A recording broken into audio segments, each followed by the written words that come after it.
បរោះដឹកអីវ៉ាន់ម្នាក់បានដឹងរឿងមិននឹកស្មានដល់តែជាអ្នកបោះសម្អាតរបស់ខ្លួនមហាសេដ្ឋីដែលអ្នកចាត់ការកំពុងរងចាំអ្នកចាត់ការឃើញបរោះនោះធ្វើឲ្យបែកស្រាក្រហមតែមានតម្លៃថ្លៃកប់ពុកក៏ខឹងខ្លាំងរហូតស្ទុះទៅធាក់បរោះនោះមួយជើង ប៉ុន្តែគេមិនដឹងឡើយថា បរោះនោះស្ដាប់អ្វីមិនចូលសំបីតែសម្លឹងមើលឪពុកម្ដាយក្នុងឈុតសម្លៀកបំពាក់ទាំងអូនប្រុសដែលនៅក្បែរស្មានថាខ្លួនឯងកំពុងយកសពទាំងកណ្ដាលថ្ងៃទើបតែពេលនេះដែលគាត់ភ្ញាក់ខ្លួនដឹងការថាឪពុកម្ដាយយកលេខាធ្វើដើម្បីអនាគតគាត់សុខចិត្តខ្លាញ់ខ្លួនជាអ្នកកំបីបោកប្រាស់គាត់អស់រយៈពេល15ឆ្នាំតែក្រវីដៃបន្តិចក៏អាចទិញកប៉ាល់ទេសចរឲ្យកូនចិញ្ចឹមបានដែរតែបែរជាធ្វើពុតជាអ្នកបោះសម្អាតនៅមុខកូនបង្កើ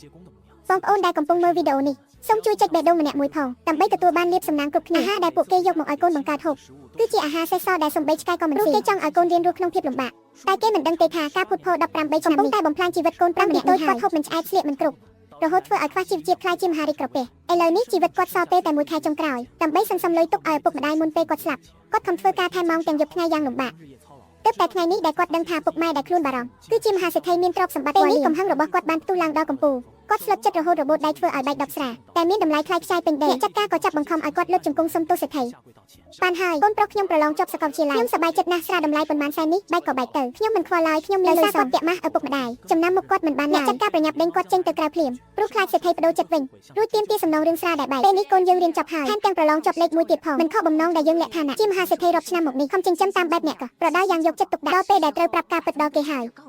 តែឪពុកចង់សាកចិត្តកូនម្នាក់នេះមួយរយៈទៀតគាត់គ្រោងនឹងរងចាំឈ្មោះថ្មីដើម្បីធ្វើឲ្យកូនភ្ញាក់ផ្អើលតែគាត់មិនដឹងឡើយថាកូនប្រុសចិត្តផុតដង្ហើមទៅហើយដល់ពេលយប់ពេលពួកគេត្រឡប់មកឪពុកម្ដាយនៅតែធ្វើពុតជាធម្មតាដោយស្លៀកឈុតអ្នកបោះសម្អាតហើយយកអាហារសេសសល់ពីក្រៅមកឲ្យកូនប្រុសហូបដូចរាល់ដងកូនសួរទៅកាន់ឪពុកម្ដាយថាអ្វីពុកម៉ែមិនហូបបាយដែរមួយសន្ទុះធំទើបនឹកឃើញហើយឆ្លើយទៅវិញកូនសម្លាញ់ពុកម៉ែលំបាកបន្តិចមិនអីទ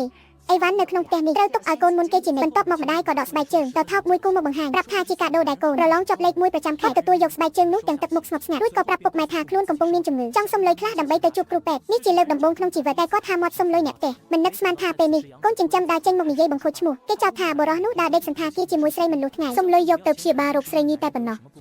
គាត់ចង់បកស្រាយការពារខ្លួនណាស់តែមិនទាន់ហាមាត់ផងក៏ត្រូវឪពុកផ្ទះមួយកំភ្លៀងដួលឪពុកជាសម្ដីកូនចិញ្ចឹមស្លងតែម្ដងគិតថាមានតែកូនម្នាក់នេះទេដែលធ្វើរឿងអាក្រក់រួចឪពុកក៏យកឈើមកវាយគាត់ម្ដងហើយម្ដងទៀតទៅលើរាងកាយដ៏ទន់ខ្សោយវាហើយនៅមិនទាន់អស់ចិត្តទៀតក៏ចាប់គាត់បង្ខាំងទុកក្នុងបន្ទប់ឲ្យសិញ្ចឹងគិតម្នាក់ឯងម្ដាយឃើញហើយអាណិតកូនខ្លាំងណាស់តែក្នុងផ្ទះនេះអ្វីសម្រេចលើប្តីទាំងអស់គាត់ក៏មិនហ៊ានហាមាត់ជួយអង្វរដែរលុះដល់ពេលគាត់ដឹងខ្លួនក៏សម្រេចចិត្តរត់ចេញពីផ្ទះតែទើបតែចេញផុតទ្វារក៏ត្រូវពួកបងធំមកឡំពាត់មេបងធំដកទូរស័ព្ទមកទៀងទាត់មុខសញ្ញាបរិះម្នាក់នេះរួចក៏ស្ទុះមកវាយគាត់មួយទំហំហើយបង្ខំឲ្យគាត់ប្រគល់លុយទាំងអស់ដែលមានគាត់រងការឈឺចាប់រហូតអង្វរសុំតែទៅរកពុកម៉ែតែប្អូនចិញ្ចឹមប្រាប់ថាគាត់ស្លៀកពាក់កំសត់បែបនេះតើមានចរិយាណាទៅចាប់អ្នកក្រទៅនេះច្បាស់ជាគម្រោងបោកលុយទៀតហើយឪពុកក៏ជឿតាមយ៉ាងងប់ងល់រួចបិទទូរស័ព្ទចោលបងធំគិតថាត្រូវបរិះនេះបោកប្រាស់ក៏ព្រួតគ្នាវាយគាត់ថែមទៀតយ៉ាងចាស់ដៃគាត់មិនដឹងឡើយថាអ្នកនៅពីក្រោយរឿងនេះគឺជាប្អូនចិញ្ចឹមគាត់ត្រឡប់មកផ្ទះទាំងរបួសពេញខ្លួនបំណងរៀបចំអីវ៉ាន់ចេញពីផ្ទះដ៏ឈឺចាប់នេះស្រាប់តែឃើញលោកគ្រូអ្នកគ្រូមកពីសាលាល្បីកំពុងចាំជួបឃើញសភាពគាត់បែបនេះក៏មានការងឿងឆ្ងល់នៅពេលដែលគាត់ហៀបនឹងបកស្រាយប្អូនចិញ្ចឹមក៏ស្ទុះចេញមកនិយាយបង្ខូចទៀតថាមិនក៏របួសបែបនេះប្រហែលត្រូវប្តីគេវីមែនទេគ្រាន់តែបែបនេះលោកគ្រូអ្នកគ្រូក៏ខកចិត្តហើយដើរចេញគេមិនចង់បានសិស្សដែលខ្វះសីលធម៌បែបនេះទេឪពុកខាងខ្លាំងក៏ទះគាត់មួយកំភ្លៀងទៀតចំមុខរួចបង្ខំឲ្យគាត់លុតជង្គង់នៅមុខផ្ទះគាត់ឈឺចាប់ក្នុងចិត្តណាស់សំបីឆ្កែក្នុងផ្ទះក៏អាណិតគាត់រត់មកក្បែរដែរក្នុងផ្ទះដ៏ធំនេះមានតែឯងទេដែលដឹងចិត្តយើងប្អូនចិញ្ចឹមដើរមកទាំងទឹកមុខឌឺដង